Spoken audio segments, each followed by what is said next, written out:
Heart has been burning for you ever since birth. With my last breath, I want to see your face above, telling me that you accept me. I wish I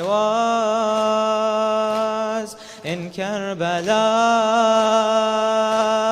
For you I'd go instead of the son of Layla. My chest for you until today is a shield. I hope to die while on your way. Every night I remember you. On the day of regret, won't you look at me too?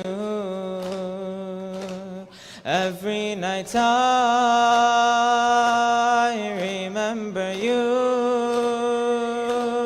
On the day of regret, won't you look at me too? Ya Hussein, Ya Hussein, Ya Hussein, Ya Hussein. And everyone together, Ya Hussein, Ya Hussein, Ya Hussein, Ya Hussein. Who am I that you are mine? Your love is God's great sign. Ya Hussein, Ya Hussein. Who am I that you are mine? Your love is God's great sign.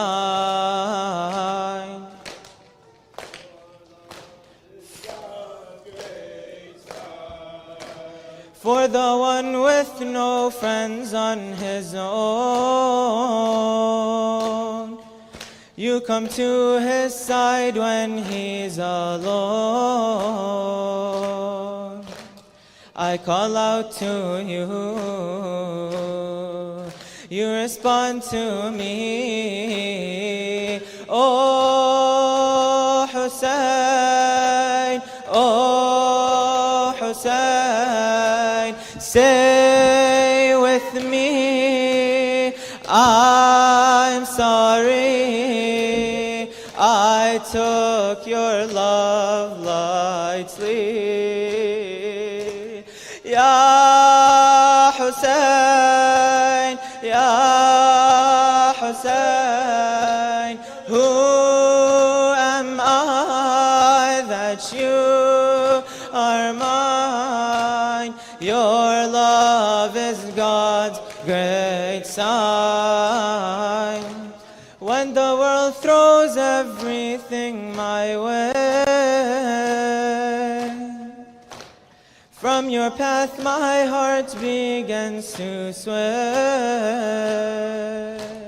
Keep me close to you, don't get rid of me.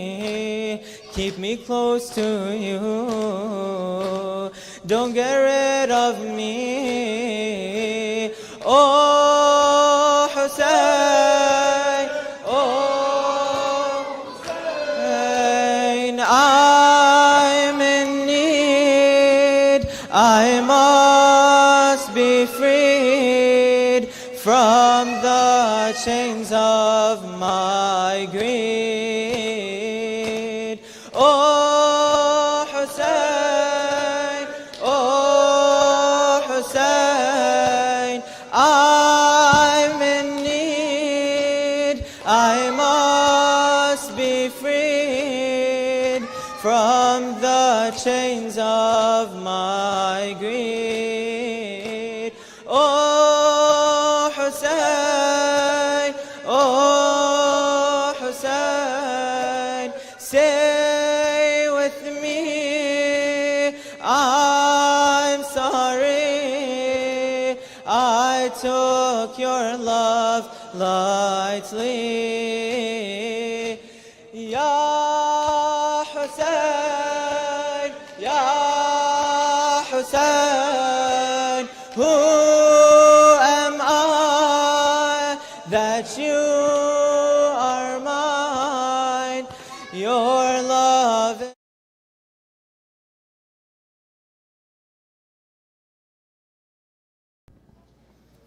أعوذ بالله من الشيطان الرجيم. بسم الله الرحمن الرحيم. صلوا على محمد وآل محمد.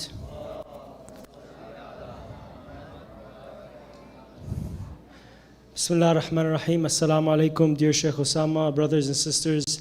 Thank you for joining us. Our condolences to all of you as the month of Muharram approaches, the month of sadness, and inshallah the month of growth as we grow towards Abu Abdullah al-Hussein, inshallah. Sallu ala Muhammad wa ali Muhammad.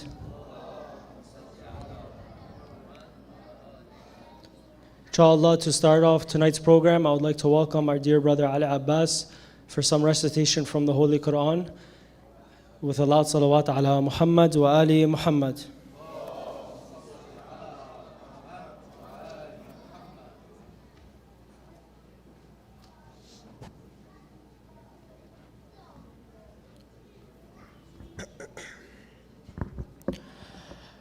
أفلح من صلوا على محمد وآل محمد.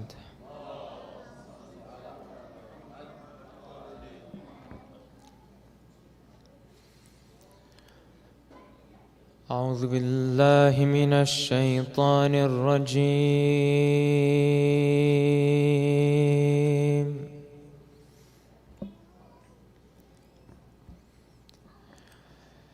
بسم الله الرحمن الرحيم.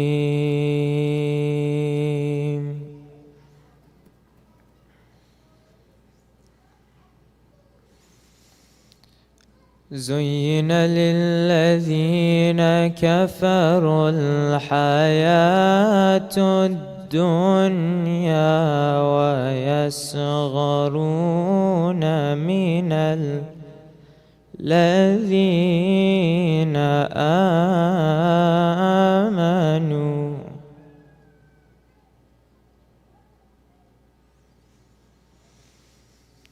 الذين آمنوا والذين اتقوا فوقهم يوم القيامة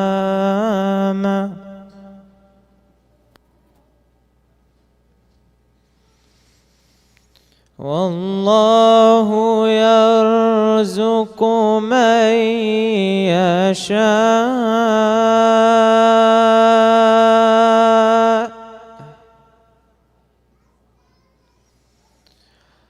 والله يرزق من يشاء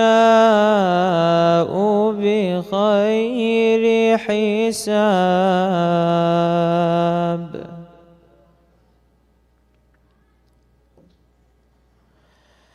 كان الناس أمة واحدة فبعث الله النبيين مبشرين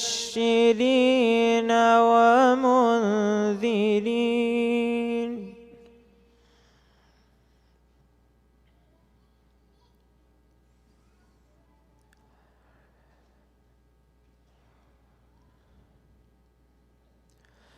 وأنزل معهم الكتاب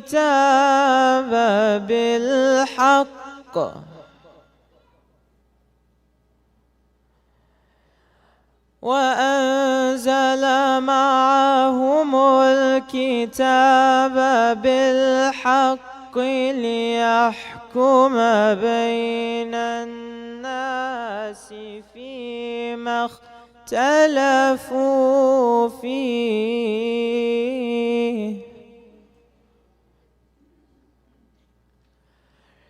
وما اختلف فيه إلا الذين أوتوه من بعد ما جاءتهم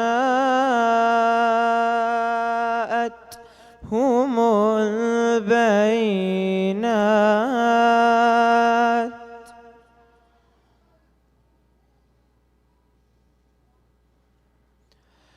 ما جاءتهم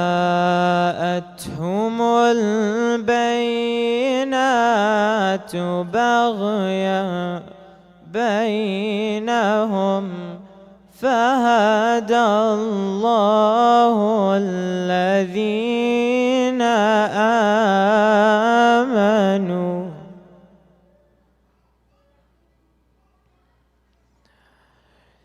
الذين آمنوا لما اختلفوا فيه من الحق بإذنه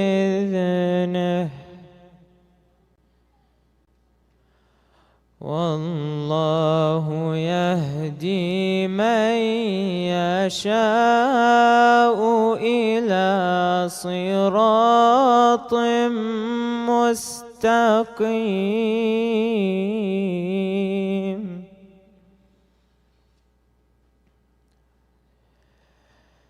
أم حسبتم أن تدخلوا الجنة ولما يأتكم مثل الذين خلوا من قبلكم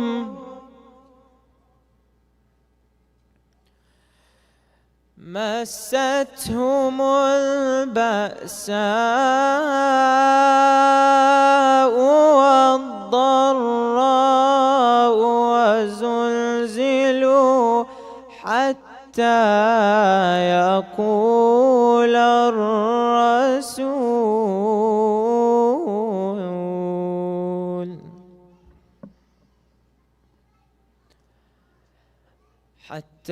يقول الرسول والذين آمنوا معه متى نصر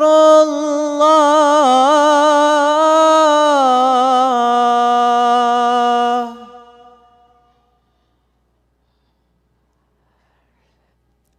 ألا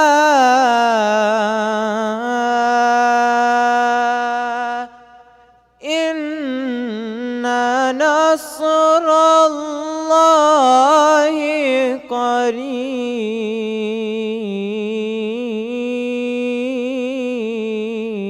قريب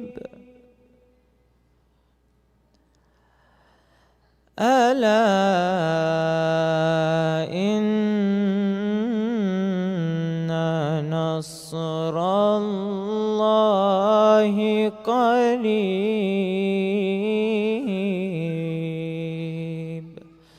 صدق الله العلي العظيم اللهم صل وسلم وزد وبارك على رسول الله وآله الأطهار على رسول الله وآله الأطهار صلوا على محمد وآل محمد.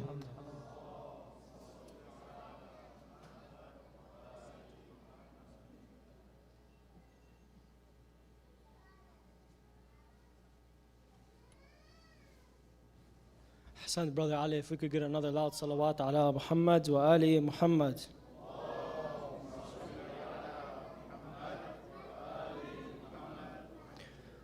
Assalamu alaikum, dear Shaykh Usama, brothers and sisters, once again. Thank you for joining us for our first night of our Muharram program. Just a few announcements that we would like to mention to everybody. The first announcement, if there's empty seats in front of you, we ask you to please move up. It'll help with the brothers that are attending and sisters that are attending later in the program. And just a few different housekeeping things. We do have a quiet corner in the back where parents could go along with their child to sit down, quiet time if there's some different toys that they could play with. There is a kids program that is happening for 3 to 6 year olds that we encourage parents. If your child is between the ages of 3 and 6, you could drop them off there. And there is inshallah, a very well planned program for the kids. Going through with the vision that we have here, inshallah, for the first 6 to 7 years, the children need to get ready to, inshallah, get to the majlis and be able to sit through the majlis. So we have a majlis tailored to the kids downstairs. So if they're from 3 to 6, we encourage you to join if you would like. And then as well, if parents with the younger children, if they feel that they need a little bit more space, the kids need more room to walk around, let off some energy, we encourage you to go down with your child downstairs. And there's a gym that's open that they could release some energy. And then when they're ready to come back up, you could come back. We just ask that please do not send the children alone to the quiet area and also alone downstairs for their safety, inshallah. Sallallahu ala Muhammad wa ali Muhammad.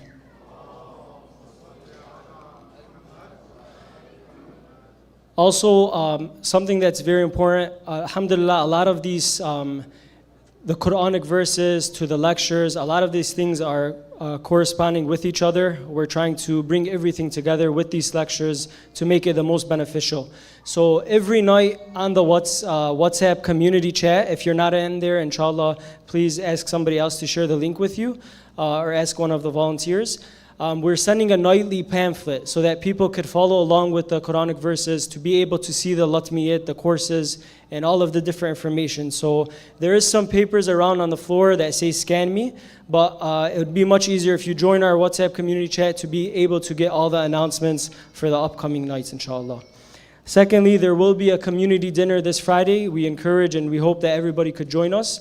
A link will be sent out in the chat tonight, inshallah, so you could RSVP. So we make sure that we have all of you here, inshallah. There is some books, recommended books in the back, and also some Muharram shirts going along with the campaign. Feel free to check that out in the back. And inshallah, we ask you to please keep all the volunteers, Shaykh, all of you guys in your du'ats this month, as inshallah we hope that it will be successful and beneficial in our growth to Allah subhanahu wa ta'ala and closeness to Imam Hussein, inshallah. Sallallahu ala Muhammad wa ali Muhammad.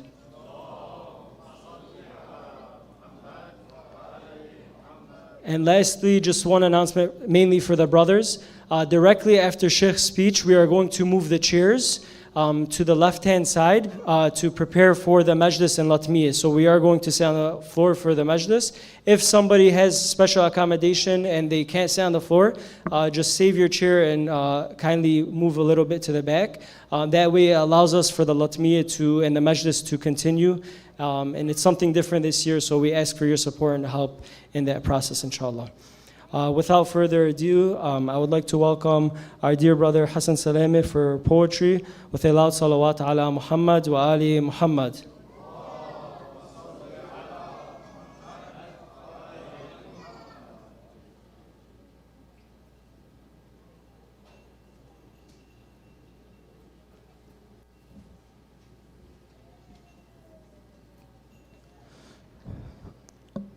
أعوذ بالله من الشيطان الرجيم بسم الله الرحمن الرحيم Assalamu alaikum, our respected Shaykh Usama and brothers and sisters.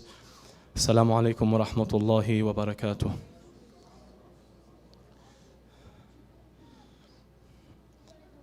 Inshallah, in preserving the reality, inshallah, of Ashura, let us take our hearts to remember that this message connects to today and to now. And to remember the person of this night, Muslim ibn Aqil. أعوذ بالله من الشيطان الرجيم بسم الله الرحمن الرحيم. Muslim. We so easily claim the name in our testification of one God. Muhammad his prophet. Ironic that words make us Muslims, but can't make us believers. We must be achievers, actors, doers, choosers. Between right and wrong, it takes the strong, easier said but harder to be done. Like if you were in the streets of Kufa, just one, alone, while the men who said they would support Hussein submitted to a tyrant's throne. Flash forward to your day, thousands of Ali al-Asghars shown in Palestine before the eyes of the world who can't claim they didn't know. Through flashing images on our phones, planes, drones equipped with US and UK rockets thrown take the form of a three-pronged arrow, spit out through an Israeli bow. Spit out through an Israeli bow, Boeing F-16 Eagle, Karbala the sequel. And if you support the force of a single Palestinian stone, you must fear that you will be known as a terrorist, anarchist, disturber of the peace. For standing against the approved version of the facts. A reminder of Ibn Ziyad, who called the pure son of the Prophet a destroyer of the pact of the ruling class. For to them, even a word of truth to their falsehood is taken as an attack. Some claim the story of Karbala is antiquated, outdated, unrelated to today. But if you stand with the oppressed, you will be outcasted by the astray. Like the son of Aqil in Kufa streets, lonely and betrayed. Today, if you claim you are a Muslim, remember the son of Aqil. And if you are not willing to give everything you have in God's way, being Muslim is only a claim. But the one alone in Kufa was in action like he was in name, Muslim, the son of Aqil, the ambassador of Imam al-Hussein. Sallu ala Muhammadin wa ali Muhammad.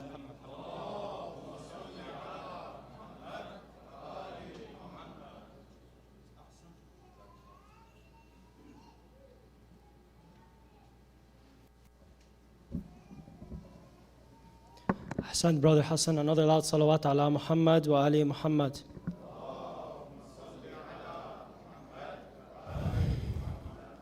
Inshallah, without further ado, I'd like to welcome our dear scholar, Shaykh Usama Abdulghani. Please help me welcome him with 3 loud salawat ala Muhammad wa ali Muhammad.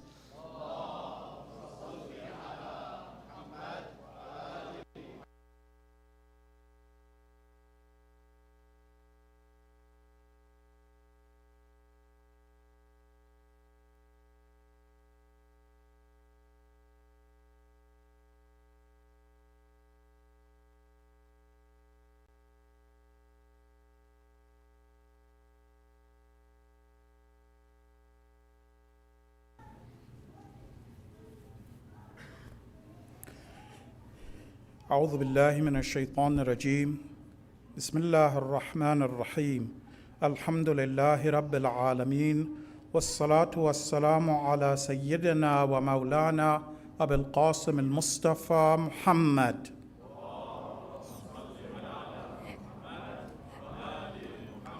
وعلى أهل بيت الطيبين الطاهرين المعصومين لا سيما بقية الله في الأراضين روحي وأرواح العالمين له الفداء رب اشرح لي صدري ويسر لي أمري واحلل عقدة من لساني يفقه قولي. Dear brothers and sisters in Islam, Assalamu alaikum wa rahmatullah. I offer my condolences, Jazakumullah khair. I can offer my condolences to each and every one of you, our dear Hadi family, whether you are here with us, present in our gathering, or you're watching online, or you will watch later. I also offer my condolences to all of the mu'mineen and mu'minat, wherever they are in the world on this great tragedy. Actually, the entire ummah of the Prophet Muhammad sallallahu alaihi wasallam should be grieving over this terrible day. I offer my condolences. And of course, our Maraja, our leader, the Muslim Aqil of the time, And last but not least, our Imam, the living Imam, Al-Hujjat ibn al-Hasan, salawatullah wa salamu alayhi. Sallu ala Muhammad wa ali Muhammad.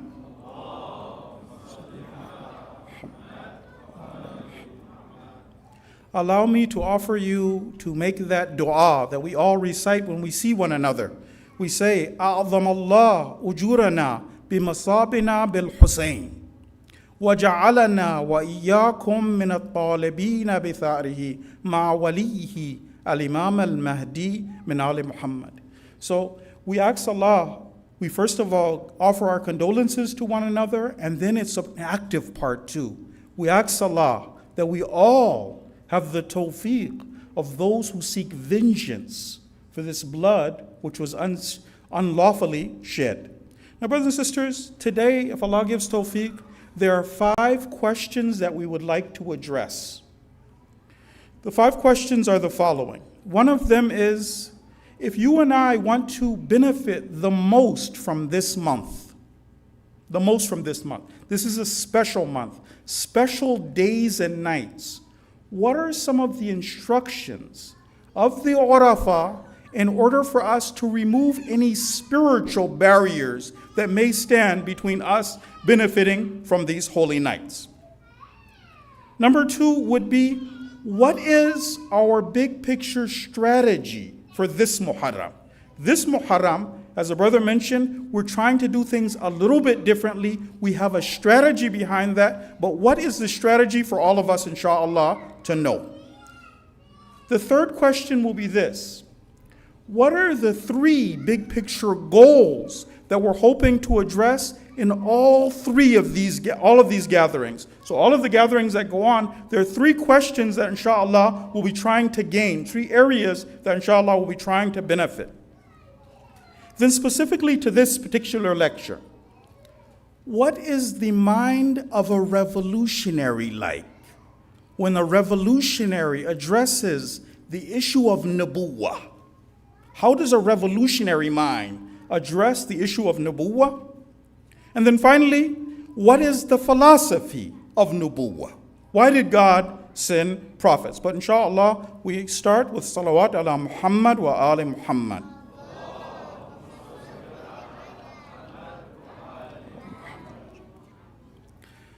If we want to remove the barriers and make sure that we get the most out of these nights, and believe me, someone like myself, I don't understand how valuable this time is. I want to mention a story from one of our greats.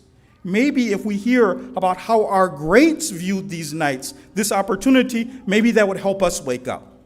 Someone like me, I don't benefit or I don't understand. So for someone like me, what can I do to remove any spiritual barriers? Maybe there's some things within me that are stopping me from benefiting from Abu Abdullah. Otherwise, this is now from Ayatollah Marhum, Ayatollah Fatimi Nia.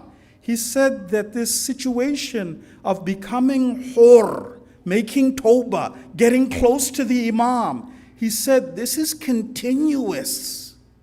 It wasn't only something that took place in Ashura. Even now, there are some who can benefit from Abu Abdullah and become hur. How do we do this? Well, one of the first things that we're advised by the Arafah is to physically attend the majalis. Right now, you and I, we can listen online to the best speeches. We can be very comfortable in our homes, and we're really benefiting. We're talking about great ulama. But the Arafah tell us there's a secret. The secret, brothers and sisters, is physically attending in the majlis. Not only that, for our other brothers and sisters, we also want to encourage them. Alhamdulillah, there are many majalis. We want to encourage ourselves and others to physically be present in the majlis of Abu Abdullah, number 1. Now, because our greats appreciated what is actually happening, the spiritual status of sitting in the tent of Abu Abdullah, I'd like to mention the story of one of our greats. He is Ayatollah al-Uzma, Shaykh Muhammad Hussein Gharawi Isfahani, one of our greats. How great? One of the teachers of Allama Tabatabai. one of the teachers of Ayatollah Bahjat, Arif, Faqih, Philosoph, philosopher. He had spiritual disclosures. He was at that stage of his iman. And this man, one of the things they noticed about him was that until the end of his life, so despite his achievements, till the end of his life, he would personally hold gatherings for Abu Abdullah and remembrance of Ahlul Bayt in his house. The marja would hold in his house. Not only Muharram, not only attending, physically being present in the majlis, he would hold majalis in his house. And they noticed something strange. This marja, this old man, would sit where the shoes are. The marja, you've seen, many of you have been, either you've been, inshallah, for Arba'in. If you haven't been, inshallah, you'll go. You'll see where other Shia will take your shoes and wax them. That kind of humility. The marja would take the shoes of those who had come into the gathering of Abu Abdullah. He would put the shoes on the rack. The marja would serve tea. The volunteers, we're saying, it's an honor to be a volunteer. The marja would serve tea. The mu'mineen said, but you know, it's not appropriate. You're marja, old man. It's not right. The marja said, he said, as long as I am alive, there's two things that I will never stop doing. One of them is serving tea for those who attend the majlis. The other one is to take the shoes and put them on the rack. Some people understand the greatness of Abu Abdullah. Inshallah, we can also understand. Now, what else?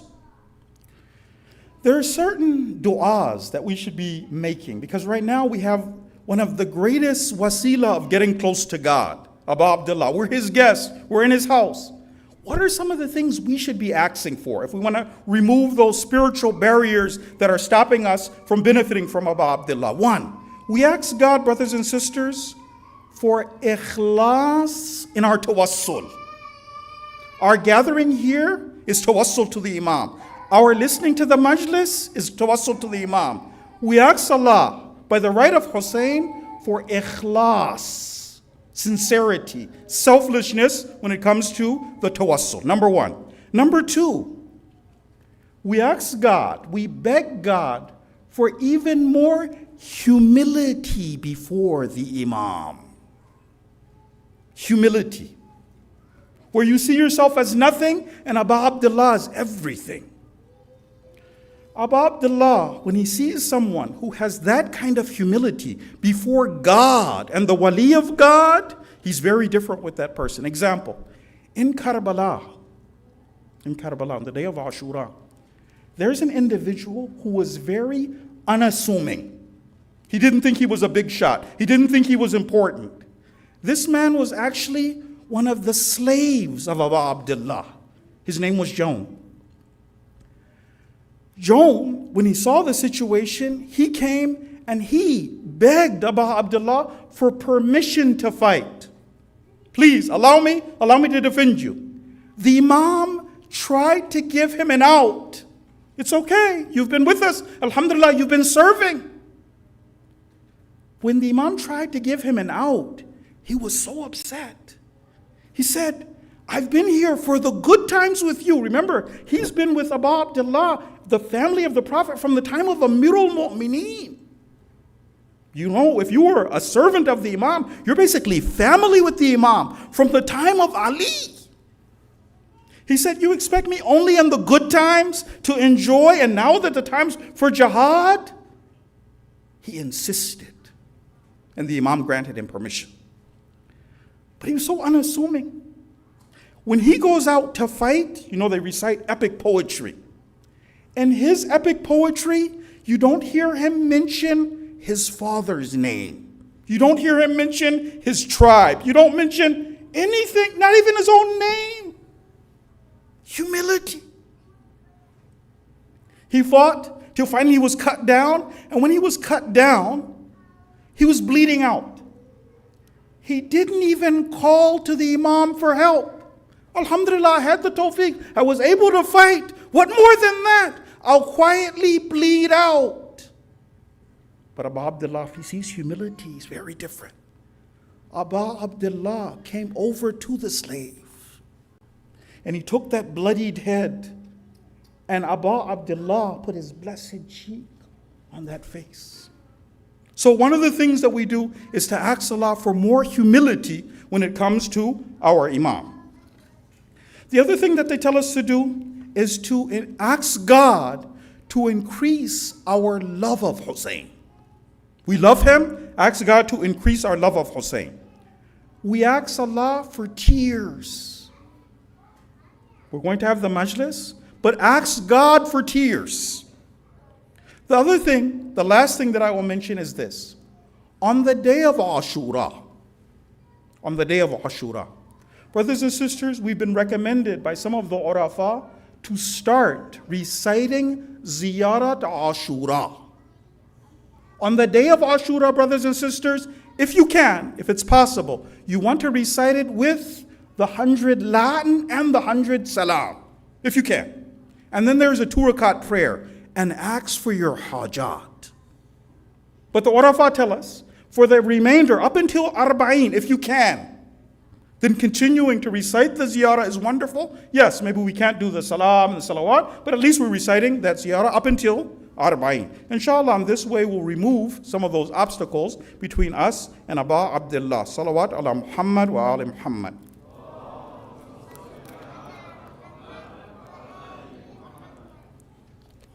The second question, brothers and sisters, is what's our strategy for this Muharram? If you've noticed or will notice, even the ayat that are recited before the majlis are chosen. But it's important for all of us to know the strategy. What is the strategy for this Muharram? Brothers and sisters, the topic this year is Ashura, but we're going to use this topic, the continuum from Nubuwwah to Wilayah. Nubuwwah to Wilayah. We want to use, and this is now for all of us to benefit more. Ideally, we're going to be going over every single day one chapter from the book of the leader, Reclaiming the Narrative.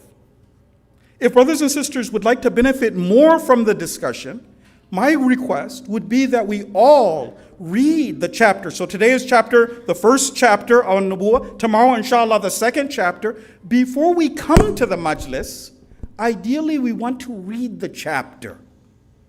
We want to learn what it is that's being taught. You see, brothers and sisters, we have a special responsibility. In order for us to do Muharram right, we also have to do the clarification jihad. That means not only to understand what Nubuwwah is in the right way from the ayat of the Quran, but also to share what Nubuwwah is. If you remember from the chapter, the leader says, one of the reasons the Muslims are in the current state that they're in is that the Muslims, the masses, don't understand Nubuwwah. How do we get that understanding? There's one time when it's passive learning, we're all sitting here, we're listening, majalis, ayat of the Quran. Another time, we do that trick that some of the Hausa teachers used to teach. Some of the Hausa teachers used to say this: if you want to benefit properly from a class, then first, or study the class as if you want to teach it, not to pass a test. I'm studying so I can later offer the same information to other people. So with that in mind, brothers and sisters, the ideal thing would be for brothers and sisters to make sure that they are reading the book. Now, we're going to have 3 goals. One of them, I'll try and talk about each one of them. One of them will be that inshallah, we will understand and gain greater ma'rifah to the qiyam of Abu Abdullah and the Imam. What was the Imam doing? Where was he going? Why was he doing this? The first goal is going to be greater ma'rifah of the Imam. Number 2, brothers and sisters, is that we want to see, because we're going to find out, although Imam Hussein's situation was very similar towards the Prophet, and it's same prophetic principles that are being applied, it's a little different for Imam Mahdi. So we want to find that out. And number 3 is that we want to connect the dots. We want to connect the dots. This isn't us just repeating ancient history. This isn't a fairy tale. There is now a Muslim Ibn Aqil. There's a camp of Imam Hussein. But let me share a little bit about that one by telling you a story. But first, salawat ala Muhammad wa ali Muhammad.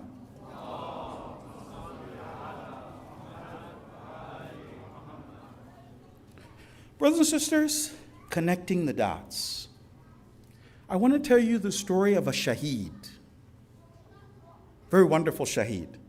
His name is Marhamat Bala Zadeh. Marhamat Bala Zadeh. Very interesting story. How do we learn? Back to the question, how do we connect the dots? Marhamat was only 13 years old when he travels from a city in Iran called Ardabil all the way to Tehran. 13 years old. Determined young man. Ayatollah Khamenei, the wali of the time, at that time, he's the president. Marhamat, so the leader was coming out of a gathering, and he sees that his security team is buzzing around. They're talking to somebody. He hears ruckus. The person is off in the distance saying that, Mr. President, Agha Khamenei, I have to talk to you. He hears this. He's curious. He goes forward.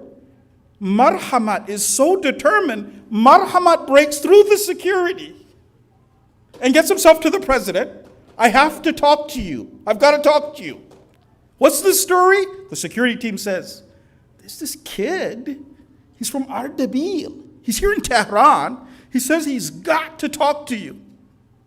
He says, Bismillah, what's going on?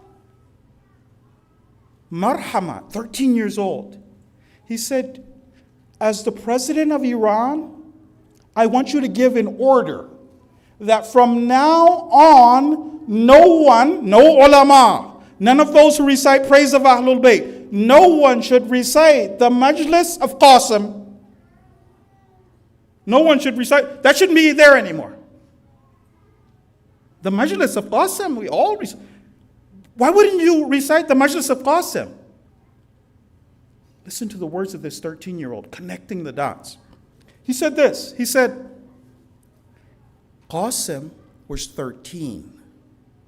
Abba Abdullah allowed him to enter the fray. I'm 13.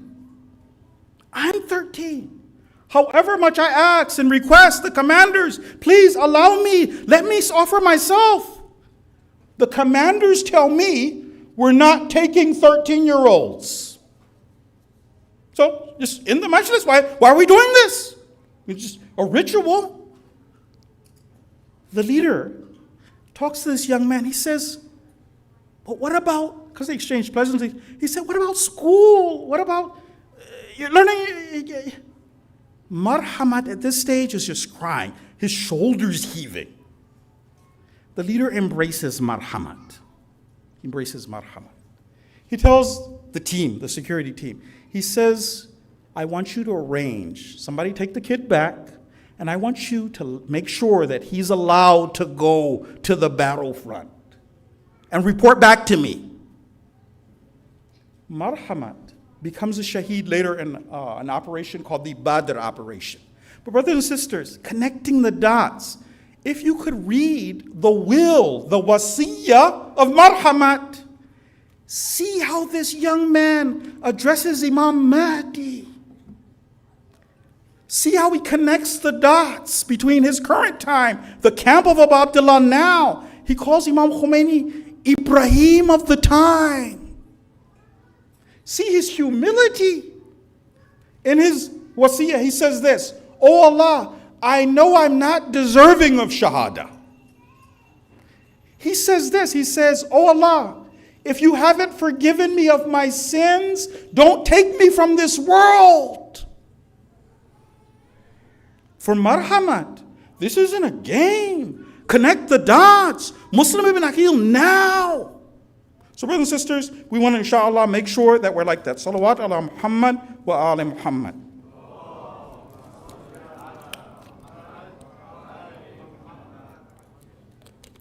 The second question was, how do we gain? We're talking about Nubuwwah, prophethood. We're not starting on Wilayah. That's the next part of the book. Why talk about Nubuwwah? Why is it necessary as a community to read the book together, to know the principles?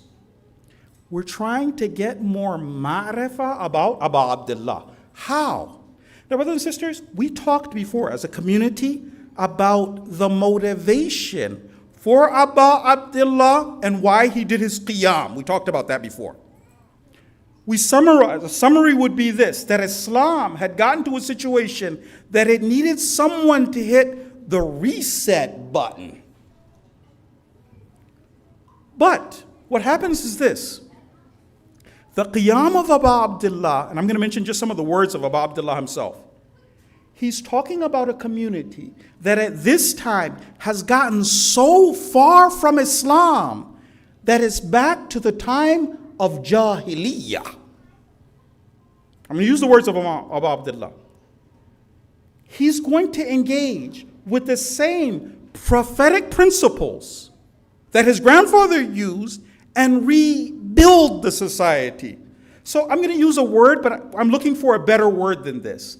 Every Nabi, every prophet, would engage in a revolution. A revolution.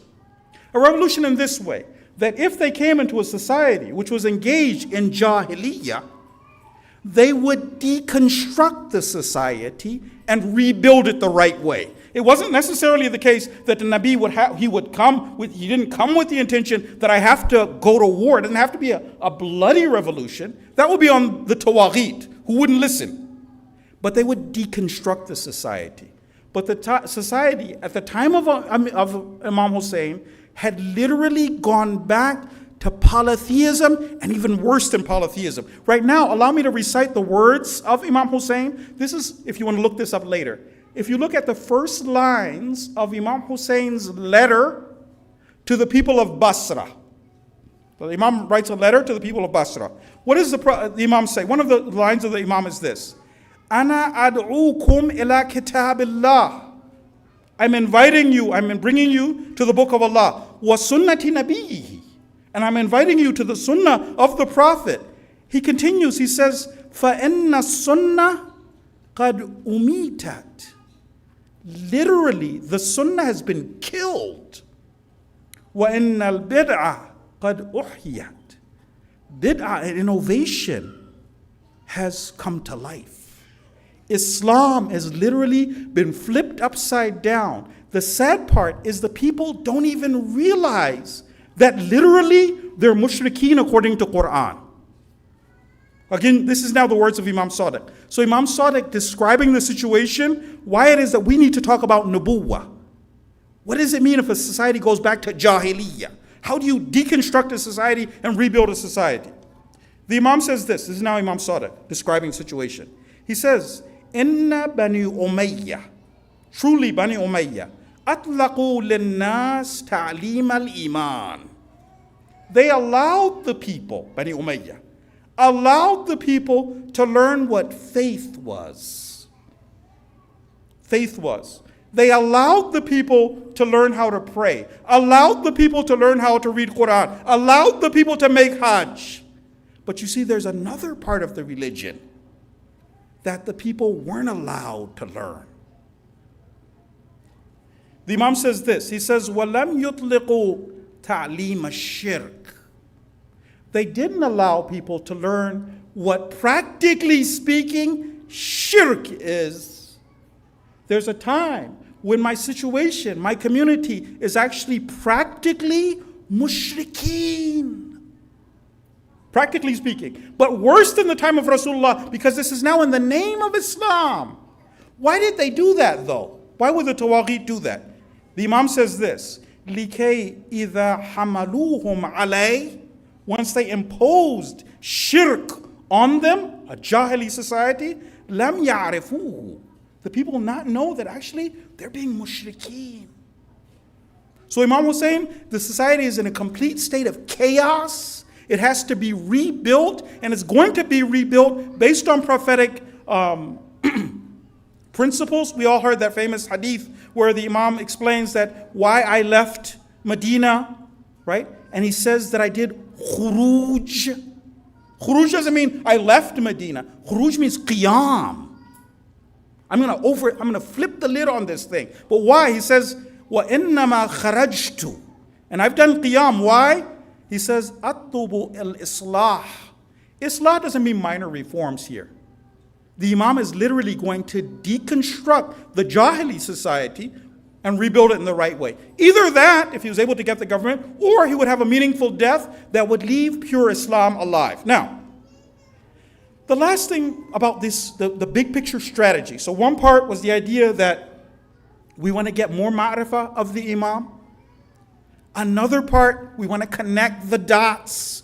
A third part is what's a little bit different about Imam Mahdi's mission.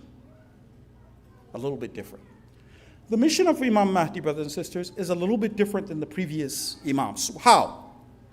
For Imam Hussein, he rebuilt the society, which was now based on Jahiliyyah. Everything is gone. He rebuilt it from the beginning. He tried to rebuild it. Of course, he became Shaheed. Like all of the previous Anbiya, tried to rebuild the society.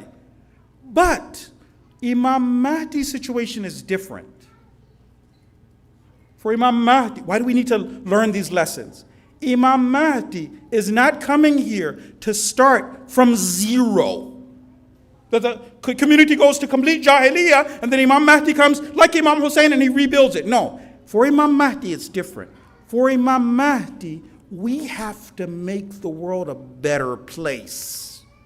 We have to learn the Quranic principles about how to rebuild a society, and then we, not to have the perfect justice, but we have to rebuild the world to have a better place. And then the Imam can, inshallah, arrive. So those are the three things that we're going to look at. We start with salawat ala Muhammad wa ali Muhammad.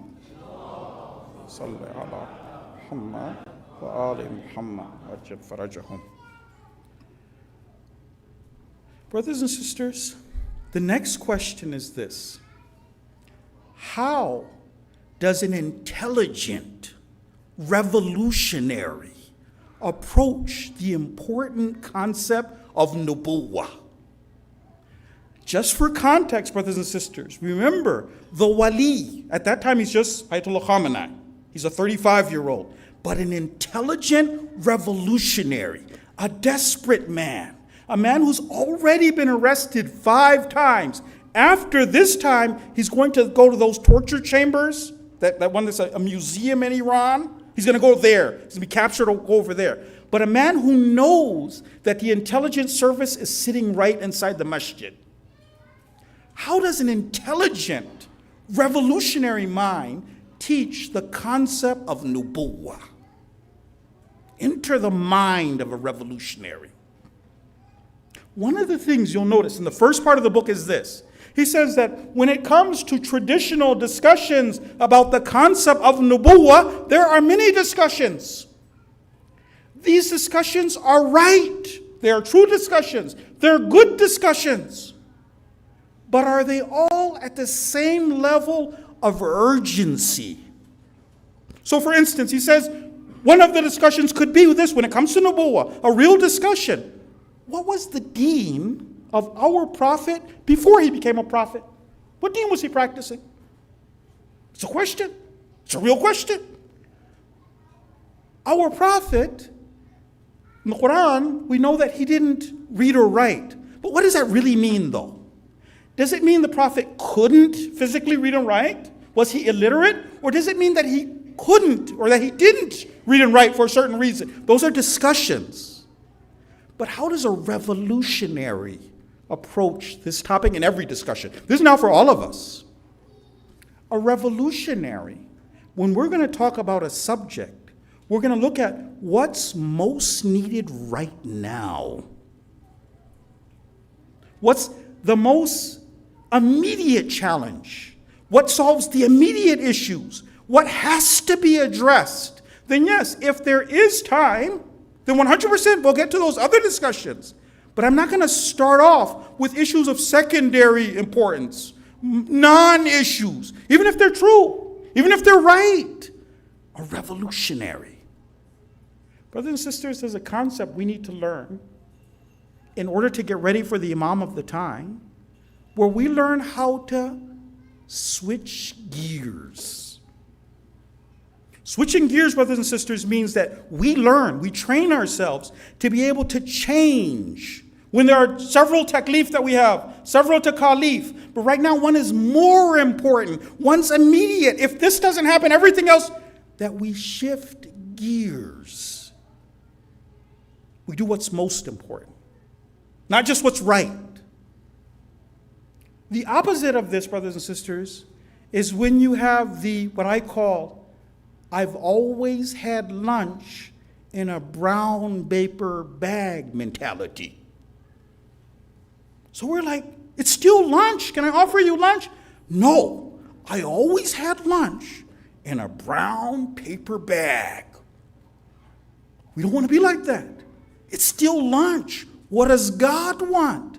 Be able to shift gears. Now what does Allah need? What does He want from me? Not just what's good. Now what's immediate, what's danger. Example. Those people who don't cure this from themselves, they miss out on Allah's best. Tarimmah, you've heard his name before. Tarimmah, brothers and sisters, was a poet and a lover of the Ahlul Bayt. A good man, a brave man, a wonderful man. But he hadn't fixed this disease. Tarimmah meets the Imam. He tells the Imam, he's like, in Kufa, these guys are gathering to fight you. Don't go to Kufa. Very dangerous. They're over there to fight you. He gives an advice to the Imam. He says, if you come with me, my direction, then I will get so many soldiers to fight for you. We can take on Yazid. Good man. The Imam explains to Tarimmah, he says, right now, the taklif, what's aham, is Kufa. We got to go over there. I've got to proceed. Tarimmah says this. He says that I have some supplies here that I'm going to take to my family. After I take these supplies to my family, I'll come back. He's a good man. Isn't it wajib to take care of your family? I'll take these supplies and then I'll come back. The Imam gives him permission. But he tells Tarimmah something. He says, Tarimmah, hurry.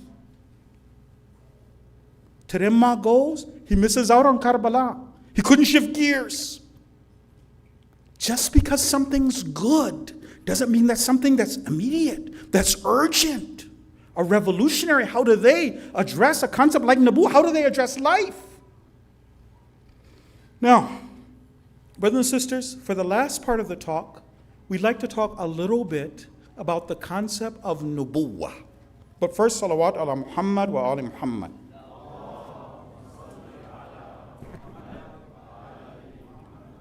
Now, because this is a discussion on aqa'id, right? Aqidah, our beliefs.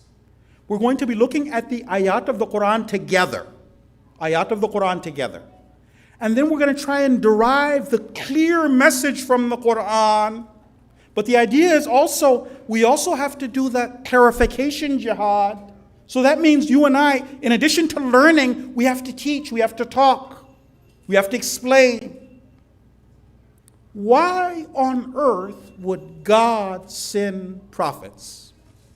Now, because this is a discussion on aqidah, on beliefs, and we don't do taqleed when it comes to beliefs, we'll start off with that wonderful dua, Allahumma arinil haqqa haqqan. Oh Allah, show me the truth to be truth. Remove those veils. Allow me to learn. Hatta attabi'ahu, until I find it, until I embrace it. وَأَرِنَ الْبَاطِلَ بَاطِلًا, and show me falsehood to be falsehood, hatta ajtanibahu, so that I avoid it. So back to our question. Why would God send a Nabi? What's the purpose?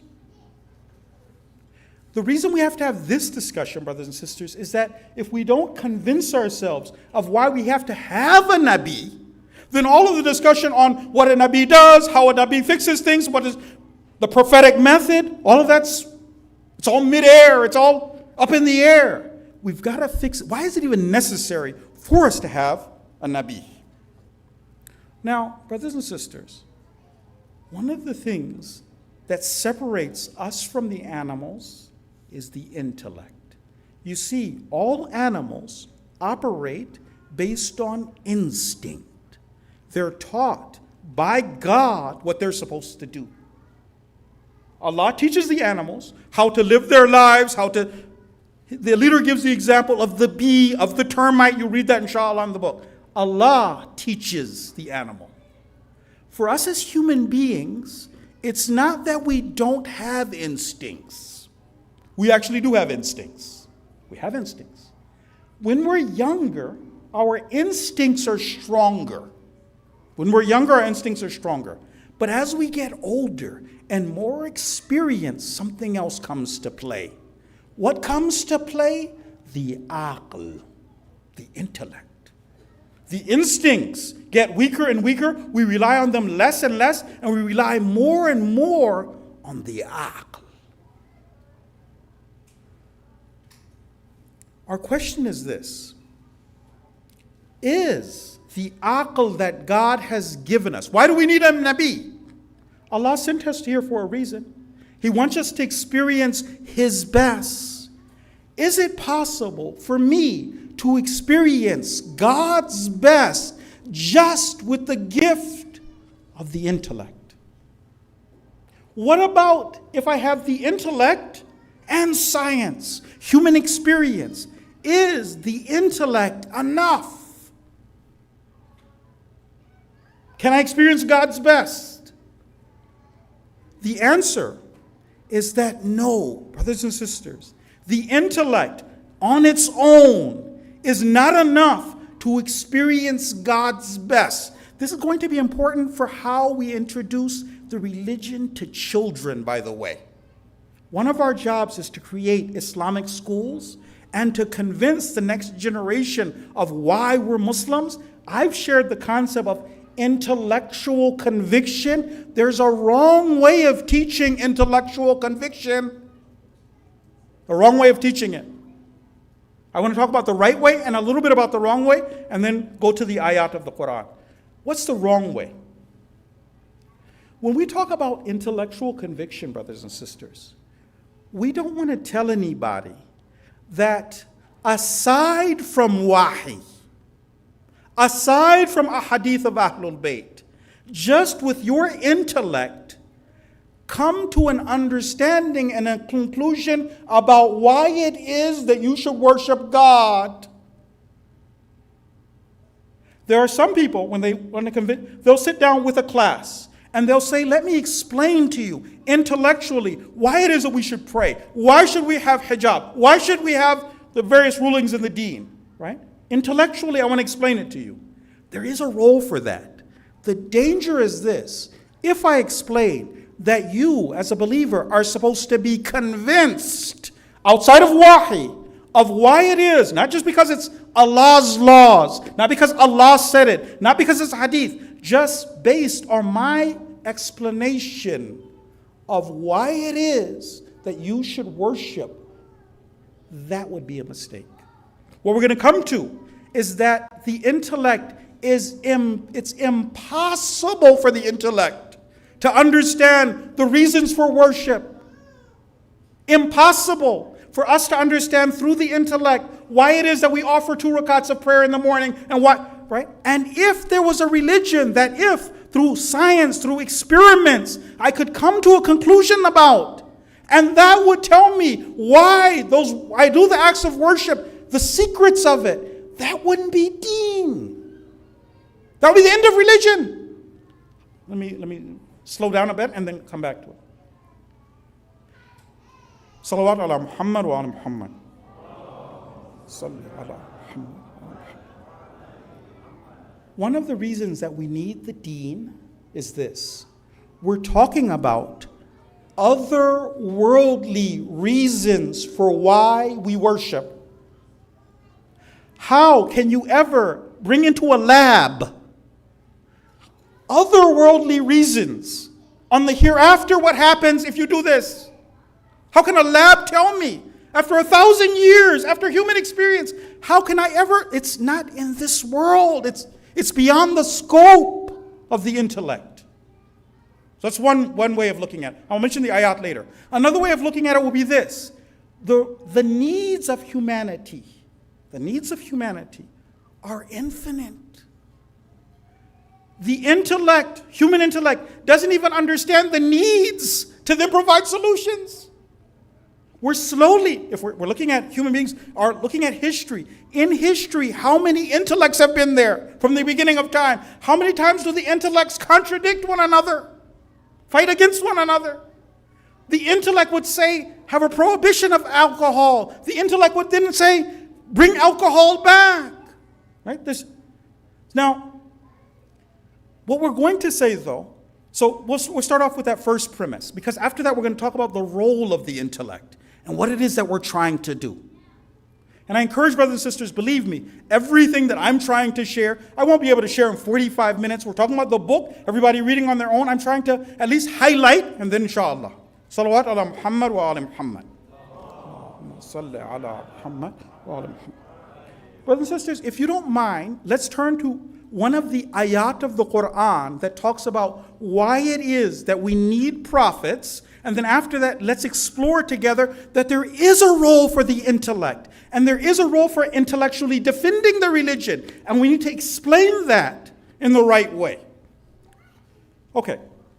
Brothers and sisters, if you can turn to Surah number 4. Surah number 4 and verse number 165. So what's the discussion about? Why is it that we need prophets?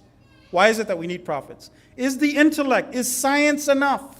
Is human experience enough? Right? Let's see if I'm quoting this verse correctly. Brothers and sisters, if you can, are you seeing this verse, at least as part of the verse? Rusulan mubashirina wa mundhirin. Do y'all see that? Yes? Okay, alhamdulillah. Marhaban bin nasirina. Let's read the verse together. If everybody has it. So look, Surah 4, verse number 6. Why is it that we have to have anbiya? This is just one of the verses. So Allah starts off in this way. Rusulan, messengers.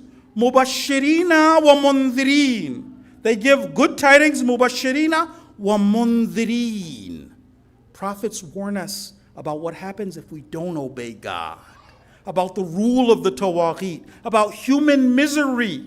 Mubashirin, they teach us how to live so we experience paradise on earth and then paradise in the hereafter. Also the Jahannam that comes if we don't have wilayah. Mubashirin wa mundhirin. Why? لِيَلَّا يَكُونَ لِلنَّاسِ. So that there not be for the people عَلَى اللَّهِ حُجَّةٌ. That the people not have a hujjah on Allah, ba'da rusul. What does that mean? If Allah didn't send rusul, if He only equipped us with the intellect, if He only equipped us with science and human experience, if that's the only tool that we had, if we didn't have anbiya to come and give us information from the unseen world, we human beings would have the hujjah on Allah on Yawm al-Qiyamah. We'd have hujjah. Now, because we're fundamentally limited and we need anbiya, God sent His messengers. We have 1 minute, so in 1 minute I'll try and explain that there is a role for the intellect.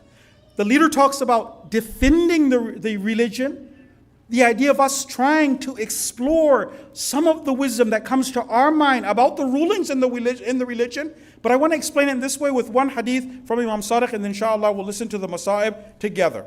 So brothers and sisters, there's a very beautiful hadith of the Imam. This is from Imam Sadiq. And he's talking about the intelligent people. The intelligent. The Imam says this about the intelligent. Inna ulil albab. Truly the intelligent. He says, Alladhina amilu bil fikra. These are the people who engage in action. They do their wajibat, they do their responsibility, but they do it with thinking and intellectual conviction. He says the result of acting with the intellectual conviction is going to be hatta warithu minhu hubballah. The end result of the right intellectual approach to the religion, acting with the intellectual conviction, is going to be hubbullah. The person will get to love God more. In one sentence, brothers and sisters, in one sentence, what is it that the religion is encouraging us to use the intellect for? The first part would be the intellect uses us without ayat in the Quran, without hadith, to come to the concept of God, to the concept of why we have a prophet, why we need qiyamah. We have to come to those. After that, once we're convinced that Allah has spoken, Amrullah, the hadith of Ahlul Bayt, we're supposed to ponder those to see what wisdoms we understand from them. But brothers and sisters, inshallah, we'll continue, inshallah, another day. We end with salawat ala Muhammad wa ali Muhammad.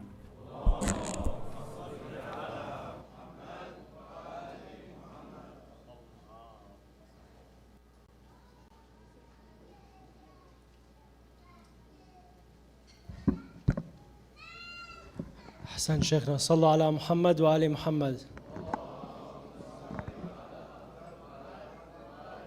Inshallah, if we could have all the brothers start getting off your chair and just start stacking the chairs to the side, inshallah.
أفلح من صلى على محمد وآل محمد.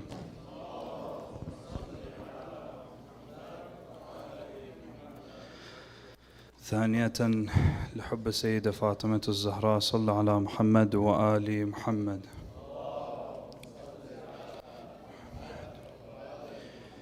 اللهم صل على محمد وآل محمد وأجل فرجهم وأهلك أعداءهم أجمعين من الآن إلى قيام يوم الدين. صلى الله عليك يا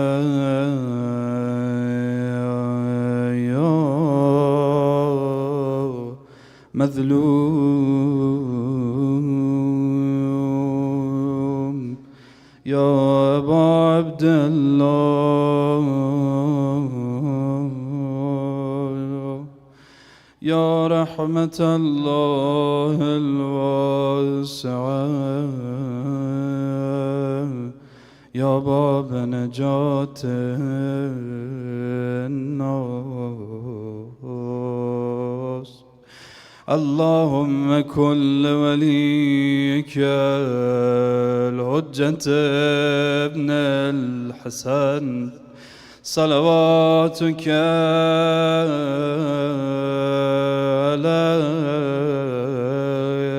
عليه وعلى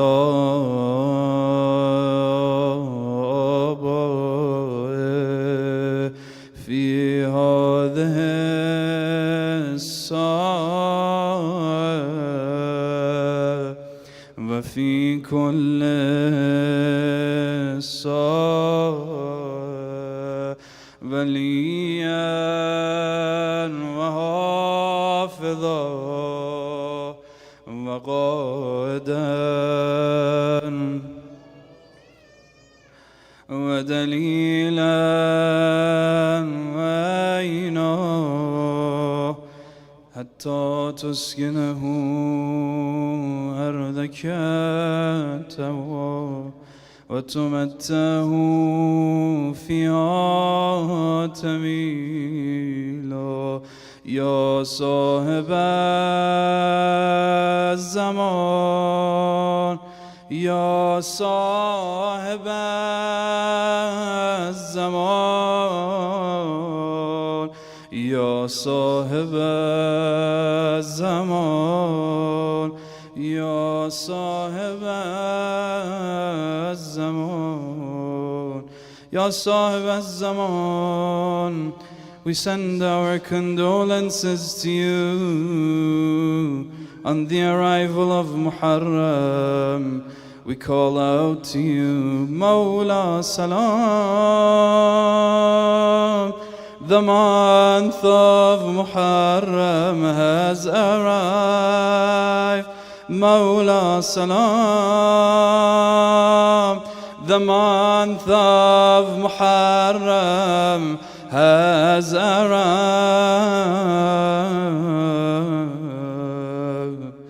Allahumma salli ala Fatimata wa abiha.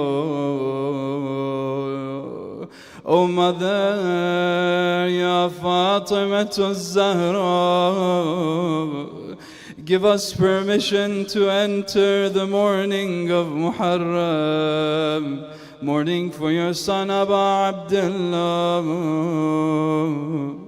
Mother Salam, the month of Muharram has arrived. Mother Salam, the month of Muharram has arrived. Oh, may God give you patience so hard, even hearing will tear us apart. May God give you patience, O Zainab. You saw it all, mercy on your heart. Muharram has come, the hearts are restless. Muharram has come, the hearts are restless. God give you patience, O Mahdi, with all the sadness. Muharram has come, become an asker. Grant us flowing tears for Hussein, O Master. Grant us flowing tears for Hussein, O Master. Ah, Hussein, Hussein, the love of Zahra. Hussein, Hussein, the love of Zahra. Hussein, Hussein, the love of Zahra. Hussein, Hussein, the love of Zahra. Oh Allah, thank you for allowing us to reach another Muharram. We have been invited, we have been selected to be here. Today was the first day of Muharram. On this night we remember Muslim ibn Aqil, the cousin and ambassador of Abu Abdullah al-Husayn. After receiving thousands of letters from the people of Kufa, Imam al-Husayn sent Muslim as his ambassador to Kufa to prepare the city for his arrival. After arriving, Muslim was greeted by the masses. It didn't take long for the threats of Ibn Ziyad to affect the people. Sayyid ibn Tawus has narrated that when it became time for Maghrib, only 10 people were left with Muslim. After he finished leading the salat, when he turned around, the narration says, لَمَا بَغِيَ مُسْلِمْ وَحْدَهُ. There was no one with him. Muslim was all alone. ومشى مترددا في أزقة الكوفة لا يدري أين يتوجه. Muslim began to wander in the streets of Kufa, not knowing what direction to go. Oh people, let me ask a question. If Muslim is all alone, if there is no one with him, who is narrating these descriptions? The narration suggests the people of Kufa were watching the loneliness of Muslim from their houses. They were watching him wander all alone. No one came to his aid. Muslim continued wandering until he came to the house of a lady by the name of Taw'a. He asked her for some water. She brought him a bowl of water. When Muslim drank, she took the bowl back into the house and came out again and saw Muslim was still sitting at her doorstep. She called out to him, Ya Abdullah, lam tashrab. O servant of Allah, did you not drink? Yes, I did. فَاذْهَبْ إِلَىٰ أَهْلِكَ. Then why don't you go to your family? Muslim remained silent. She asked again. Muslim remained silent. On the third time, قُمْ عَفَاكَ اللَّهِ إِلَىٰ أَهْلِكَ إِنَّهُ لَا يَسْلُهُ بِكَ الجُّلُوسَ عَلَىٰ بَابِي. Get up and go to your family. It's not good for me that you're sitting at my door. Muslim finally replied, Ya Amat Allah, ma li fi hadha al-misra ahlun wala ashira. I don't have any family in this city. I don't have anyone here. When she learned she was speaking to Muslim ibn Aqil, she invited him to stay. The next morning, her son betrayed and gave Muslim's location to the army of Ibn Ziyad. Ibn Ziyad, la'natullah alayhi, sent a group of 70 soldiers to the house of Taw'a to arrest Muslim. وقد أحيط بالدار التي هو فيها. They surrounded the house of Taw'a and tried to enter. Muslim knows what happened to the house of Lady Fatima. He does not want to allow them in. The narration says he kicked them out of the house 3 times. In Kufa the ambassador fights, wounded, thirsty in the path of light, a heart that is broken and once more the promises broken like before. The narration says, as Muslim was fighting, وَأُصِيبَتْ شَفَتُهُ الْعُلْيَا وَالسُّفْلَى, the top and bottom lips of Muslim were struck. ثم جعلوا يرمونه بالحجارة ويلهبون النار في أتناب الغساب. They began throwing stones at Muslim. They lit ropes on fire and threw them at Muslim. Oh Muslim, here you are all alone. They surrounded you. They were throwing stones at you. Oh Muslim, may I be sacrificed for your master. How similar you are to your master Abu Abdullah. La yawm ka yawmika ya Abu Abdullah. On the day of Ashura, your master Hussein was also alone. They also surrounded him. They also threw stones at your master, Ya Hussein,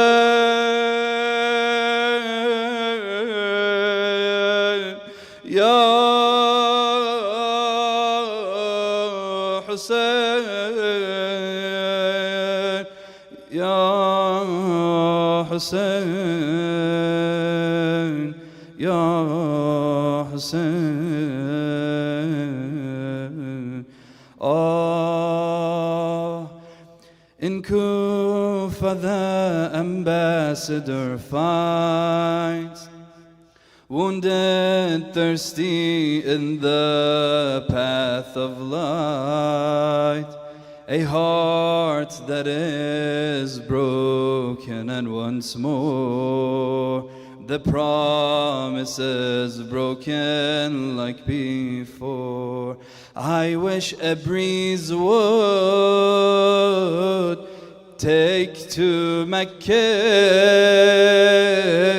my voice from the top of Darul Imarah,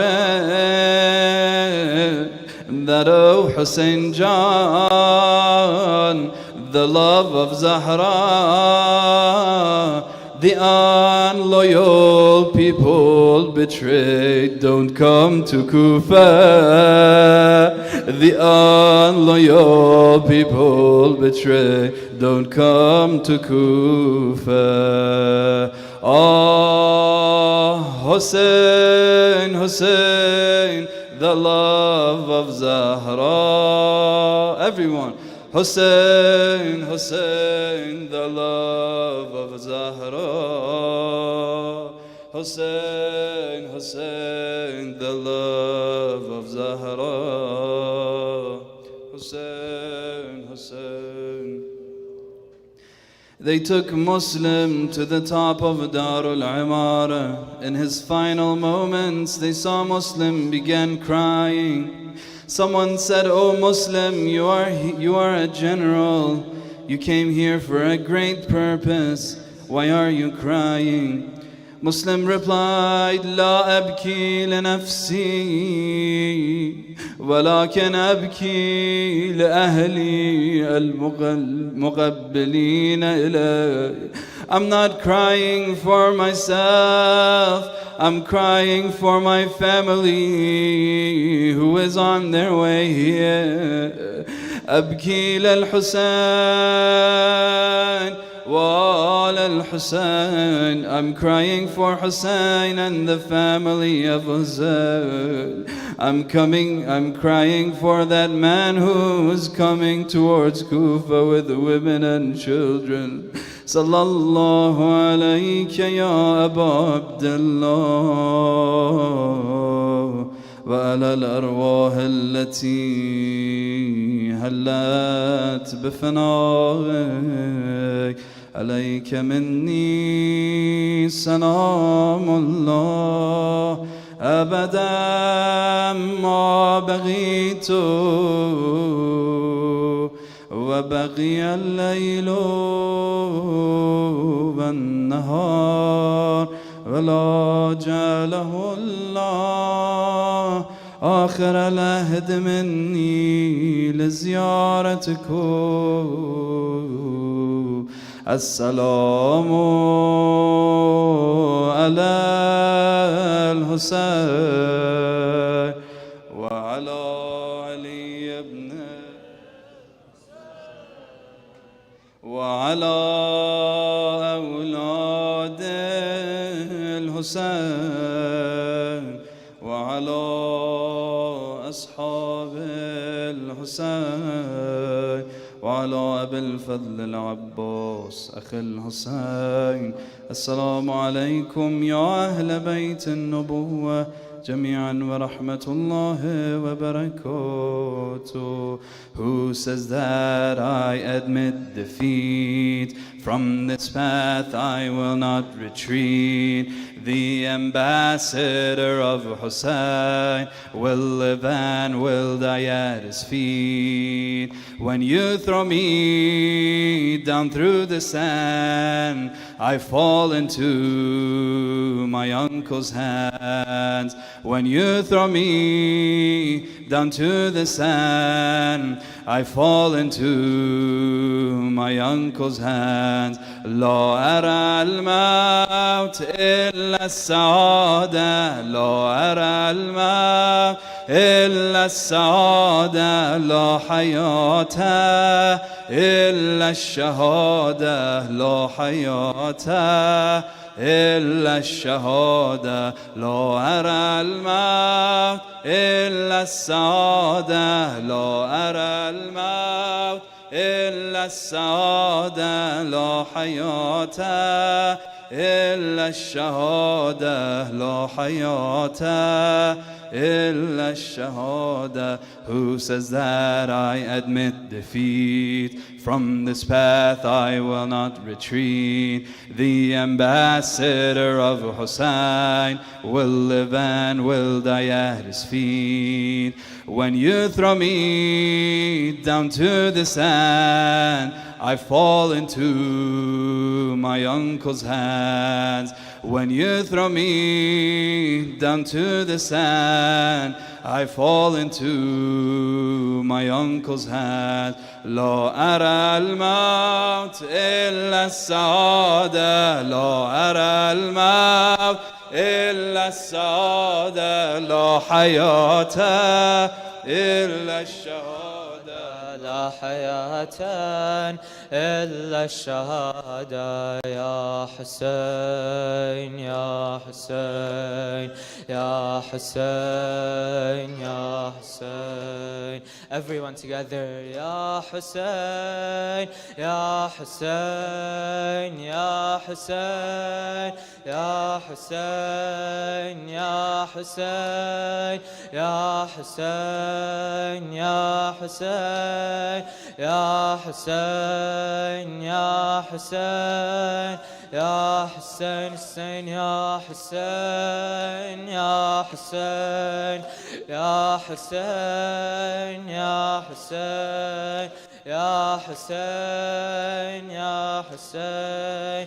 I begin with thee, for you are the King. In calamity, my serenity, for yet you're near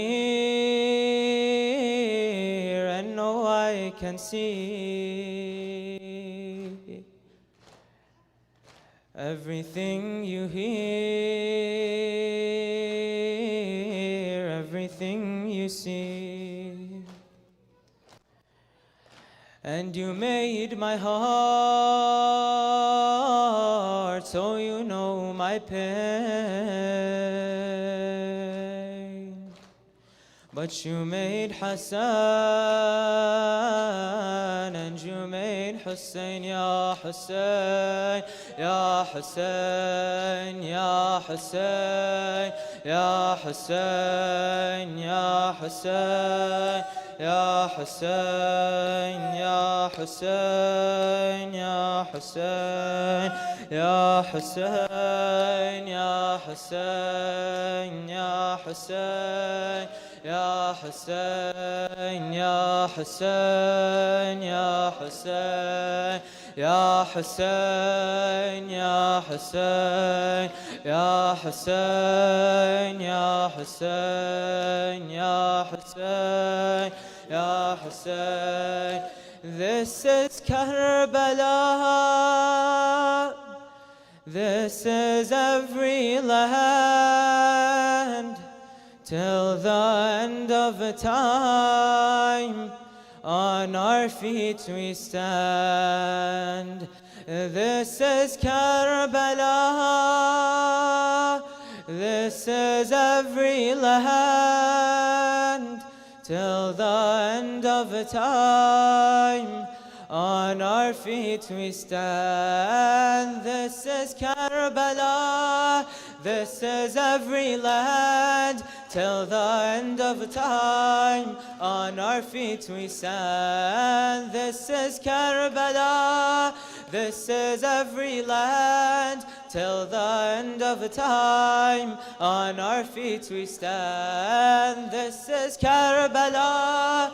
This is every land till the end of time. On our feet we stand. This is Karbala.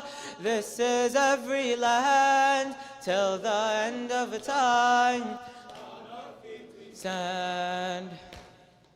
The month of immortals has come, has come.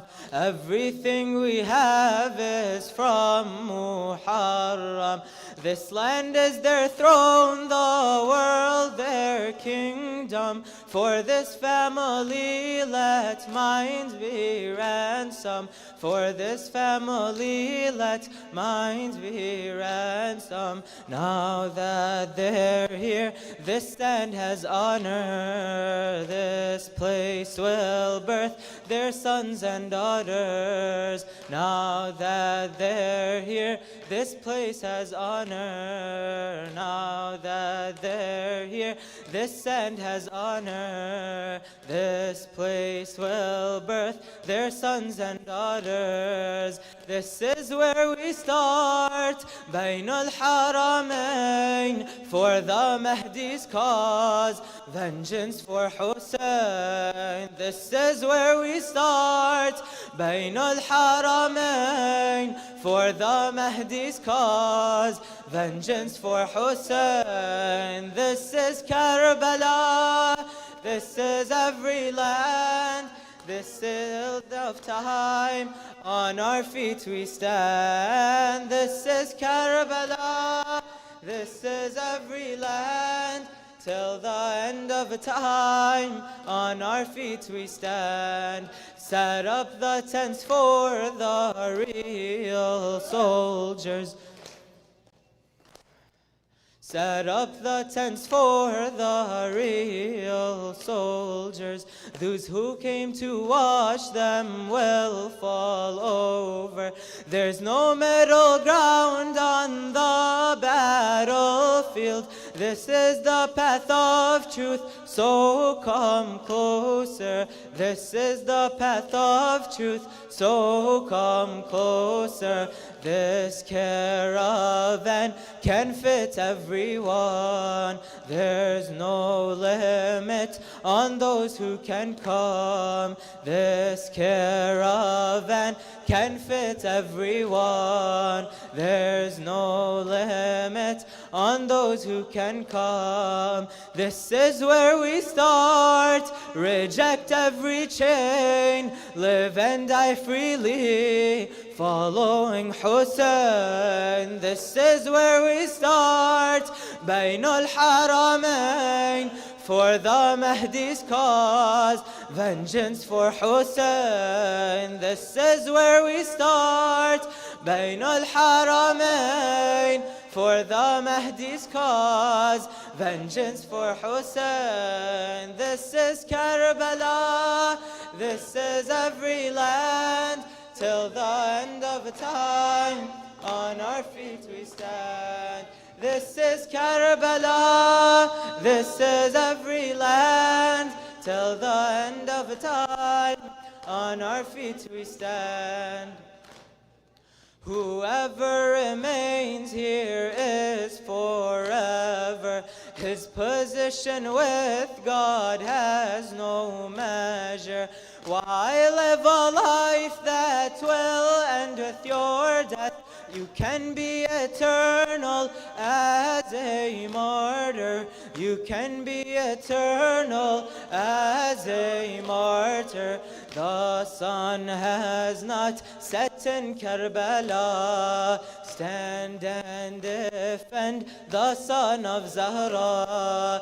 The sun has not set in Karbala. Stand and defend the son of Zahra. This is where we start with the best of names. I seek refuge with the God of Hussein. This is where we start, Bain al-Haramain, for the Mahdi's cause, vengeance for Hussein. This is where we start, Bain al-Haramain, for the Mahdi's cause, vengeance for Hussein. This is Karbala, this is every land, till the end of time, on our feet we stand. This is Karbala, this is every land, till the end of time, on our feet we stand. This is Karbala, this is every land, till the end of time, on our feet we stand. This is Karbala, this is every land, till the end of time, on our feet we stand. Ya Hussein, Ya Hussein, Ya Hussein, Ya Hussein, Ya Hussein, Ya Hussein, Ya Hussein, Ya Hussein, Ya Hussein, Ya Hussein, Ya Hussein, Ya Hussein,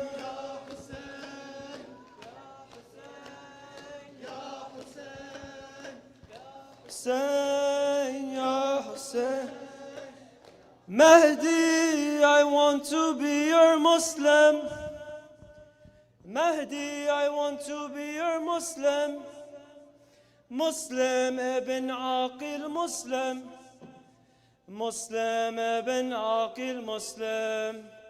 Muslim ibn Aqil Muslim.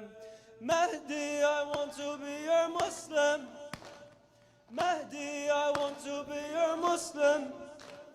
Mahdi, I want to be your Muslim. Mahdi, I want to be your Muslim. Muslim ibn Aqil Muslim. Muslim ibn Aqil Muslim. Muslim ibn Aqil Muslim. Muslim ibn Aqil Muslim. Muslim ibn. We want to live like those martyrs who've passed. We want to live a life on your straight path. We want to be the ones who always rise. For Imam Mahdi we will never shy. For Imam Mahdi we will never shy. Mahdi, I want to be your Muslim.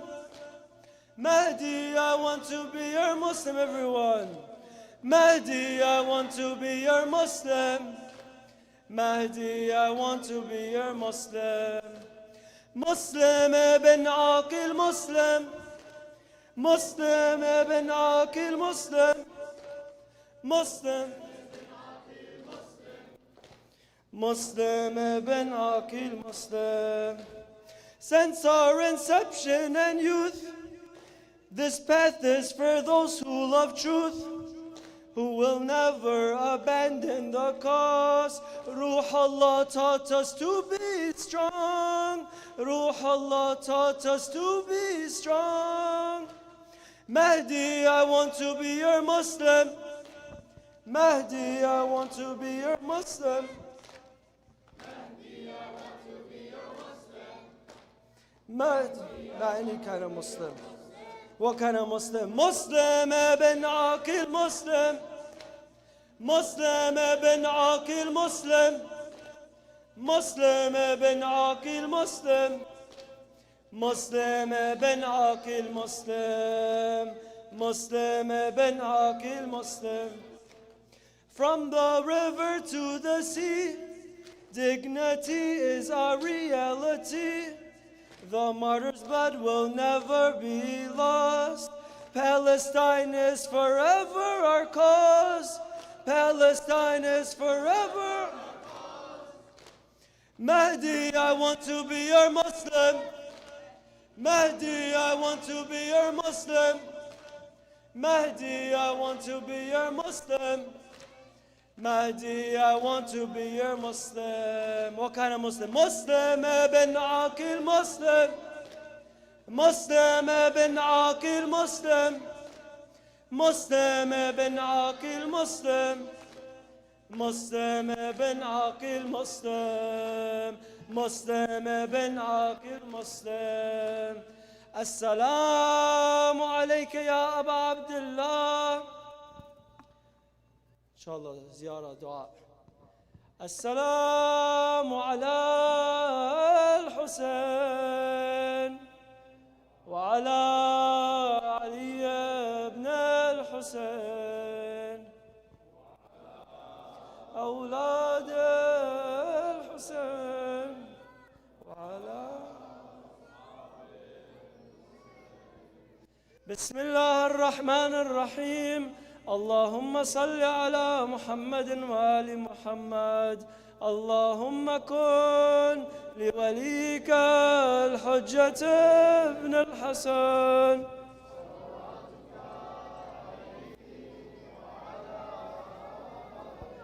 في هذه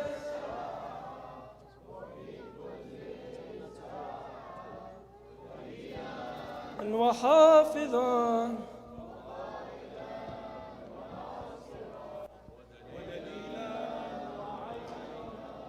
حتى تسكنوا أرضك وتمتعوا فيها طويلا برحمتك يا أرحم. صلوات على محمد وآل محمد.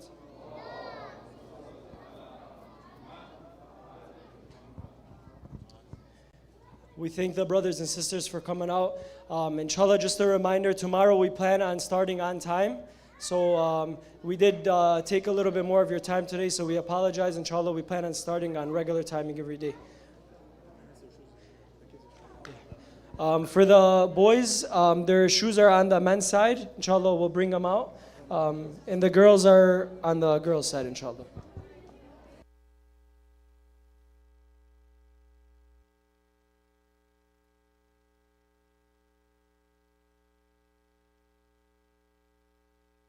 Every night I remember you. On the day of regret, won't you look at me too? Every night I remember you. On the day of regret, won't you look at me too? Every night I remember you. On the day of regret, won't you look at me too? All of the pain that I've been through all goes away every night that I call on you. All of my life I wish I knew I could be at your shrine if I just cried for you. You were my first love on this earth. My heart has been burning for you ever since birth. With my last breath, I want to see your face above, telling me that you accept me. I wish I was in Karbala. For you I'd go instead of the son of Layla. My chest for you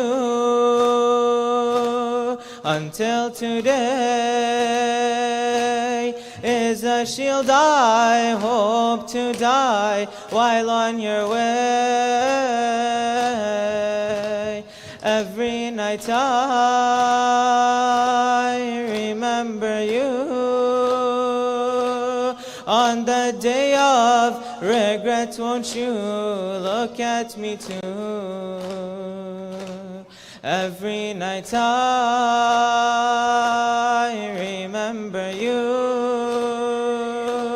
On the day of regret, won't you look at me too? Ya Hussein, Ya Hussein, Ya Hussein, Ya Hussein. And everyone together, Ya Hussein, Ya Hussein, Ya Hussein, Ya Hussein. Who am I that you are mine? Your love is God's great sign. Ya Hussein, Ya